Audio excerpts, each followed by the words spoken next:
This is a Realistic DX160 shortwave receiver. Many of you will have seen one of these before if you've been in the hobby for any length of time. They were very popular.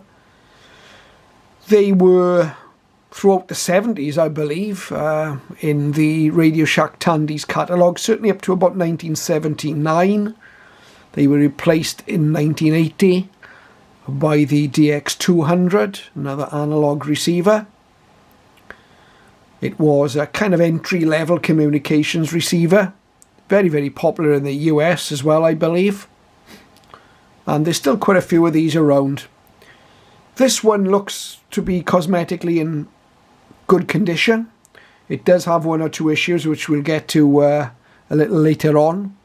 But it does work to a certain extent. And I've been told that the capacitors have been replaced in this particular radio.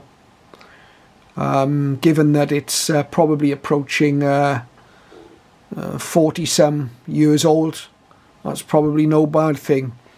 But let's have a look at the receiver overall. We've got the controls here that run from right to left. We have the main tuning control. We have an RF gain control here. A band switch labelled A to E, which corresponds with the bands A to E on the main scale here. Band A starting at long wave around 150 kilohertz, and band E runs from 13 megahertz to 30 megahertz, the top end of the HF band. We've got an antenna trimmer control here, which will also be found on the later Realistic DX200, and that helps peak up the antenna if you've got a long wire or something in the back of the radio. It adds a little bit of capacitance, or reduces the capacitance as well, and can help you tune an antenna, kind of like half of an ATU, I suppose. We've got the AF gain or volume control here, which also doubles as an on-off switch. We've got the BFO pitch control for single sideband, and we've got the band spread control here, which gives us some finer tuning on the band spread scale on the left. The main tuning scale being here, and you can see the pointer. We've got a headphones jack or headphone socket here on the left. We've got a switch for the automatic noise limiter. We can switch modes between AM and SSB CW. Got an AGC control, it's actually labelled AVC, this one, between slow and fast. And we've got a receive or standby mode on this switch here. So that's the front panel of the receiver. I'll just turn it round and show you the rear.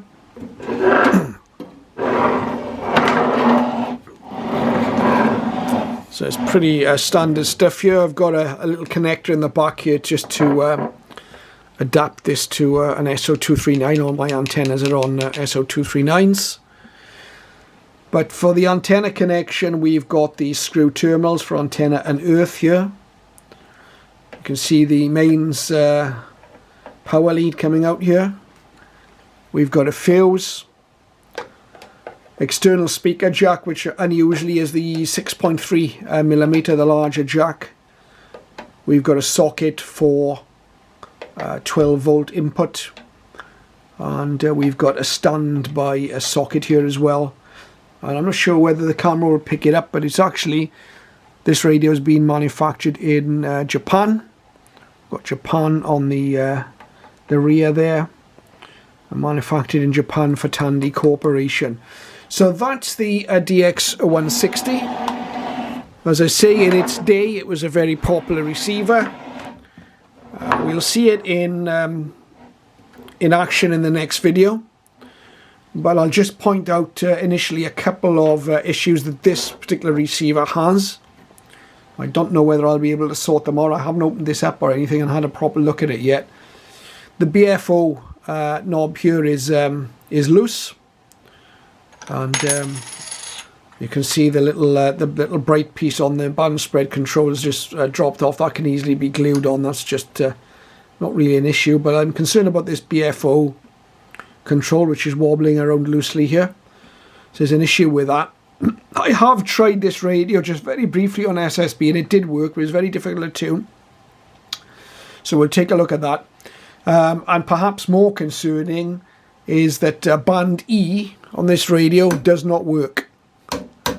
A to D seem to operate normally. Band E is dead. That's something I'm going to have to look at, because that's a large part of the chunk of the spectrum here between 13 and 30 megahertz.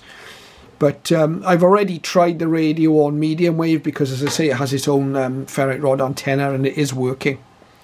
So there it is, the Realistic DX160. Look out for it in future videos. And we may even have a look inside and see if we can get the band E to work. Thank you for watching.